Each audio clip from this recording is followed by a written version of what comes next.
I was starting my entire Pilates journey over, meaning like going to my first reformer class ever. There are a couple of things that I would do different. Starting with number one, I would make sure that I have the best pair of Pilates socks, grippy socks. You're gonna need them. Studios are charging you $10, $20, or $30 for one single pair.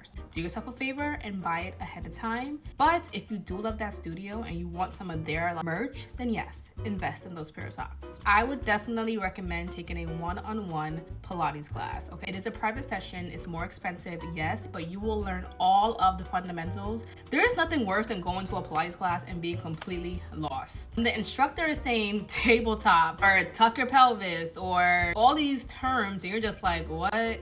Therefore, I highly recommend private session first. That's what I teach, and that's what I only teach. I always tell people, if this is your first class, start here and then branch off if you would like to.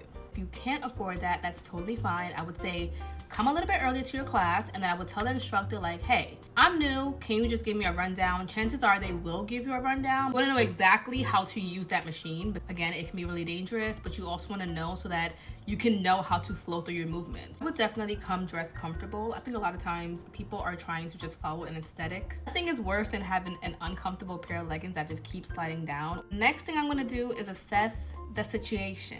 Okay, I want to know exactly what studio I'm going to. I want to know what their level of expertise is.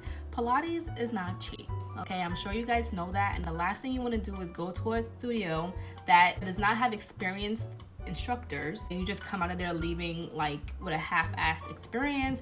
Also, I've been the only Black girl in several studios, in several classes, because sometimes you just take what you can get.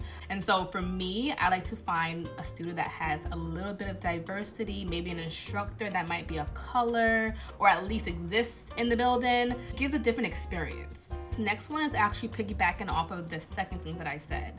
I would actually start off with a beginner class if I cannot do a one-on-one private class. Highly suggest bringing water. Some classes are more intense than others depending on what kind of class it is.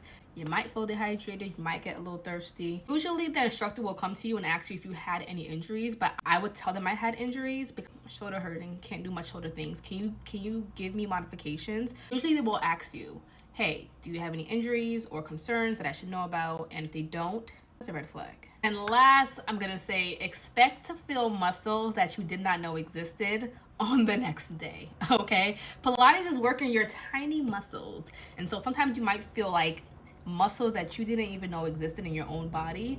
Is completely normal. Now, that is everything that I would do if I was starting my entire Pilates journey over and I was a complete beginner. Bye.